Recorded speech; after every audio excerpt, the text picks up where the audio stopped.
আসসালামু আলাইকুম গাইস। আসলে আমরা এখন আসছি সিদ্দিক সাহেবের দরবার শরীফে, যেখানে আগামীতে কিছুদিন পর বিশ্ব ইজতেমা শুরু হবে, তার জন্য কাজ করা হইতেছে।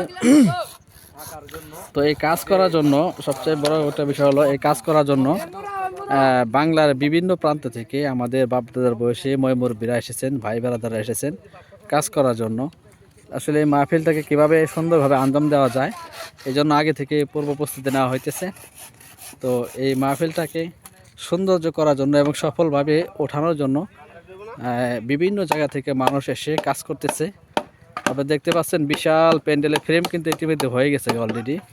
তো আর কিছুদিনের মধ্যেই এই মাহফিলটা শুরু হবে। আচ্ছা, এটা কয় তারিখ থেকে মাহফিল কাকা? 24, 25, 26, 27 তারিখে আখিরি মোনাজাত। ডিসেম্বরের 24, 25, 26, 27 তারিখে আখিরি মোনাজাত। আচ্ছা, এই 3 দিনে কিন্তু আমরা জানতে পারলাম যে এই 3 দিনে এখানে দেশবরণ উলামায়ে কেরামগণ বয়ান রাখবেন। মানুষকে কিভাবে ইসলামের পথে, হেদায়েতের পথে আনা যায় এই সম্বন্ধে বয়ান রাখবেন। তো সারা বাংলাদেশ থেকে এখানে মানুষ আসবে। তো আপনার যে যে যে প্রান্তে আছেন, যে জেলা আছেন, এখানে কিন্তু আপনি আসতে পারেন। আসলে এখানে দিলের যে খোরাকটা, রুহের যে খোরাকটা, সেটা আপনারা এখান থেকে নিয়ে যেতে পারেন।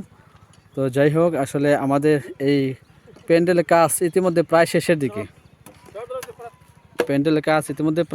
দিকে। তো আশা করি মাহফিলটি সুন্দরভাবে অনুষ্ঠিত হবে। তো যাই হোক, আপনারা সকলে আসবেন, দেখবেন এবং ভালো লাগলে উপভোগ করবেন ইনশাআল্লাহ। তো এখানে রান্না করা হইতেছে। আমি যদি আপনাদেরকে রান্না করা একটু ভিডিওটা দেখাই, যে কিভাবে কি রান্না করা হইতেছে। এখানে যারা দূর দূরান্ত থেকে কাজ করতে আসে তারা এখানে থাকে, তারা এখানে রাত দিন থাকে। যে এখানে যারা বিভিন্ন জেলা থেকে কাজ করতে আসে তারা এখানে কিন্তু থাকে এবং রাতে ঘুমায় এবং খাওয়া দাওয়া করে। তারা এখানে কাজ টাজ করে অলরেডি। তারা এখানে খাবার কিন্তু অলরেডি পাক হইতেছে, খাবার পাক হইতেছে অলরেডি। আলহামদুলিল্লাহ, অনেক ভালো আছি। তো কি পাক হচ্ছে আঙ্কেল? পাক হইতেছে মাছ দেয়া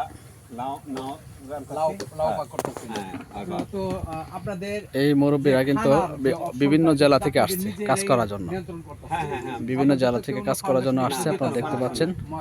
তো আমার বন্ধুমণি তাদের ইন্টারভিউ নিতেছে।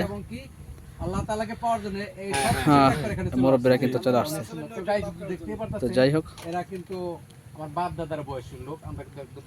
আসলে সবারই একটা উদ্দেশ্য, আমরা যেন কিভাবে আল্লাহ তাআলাকে পাই।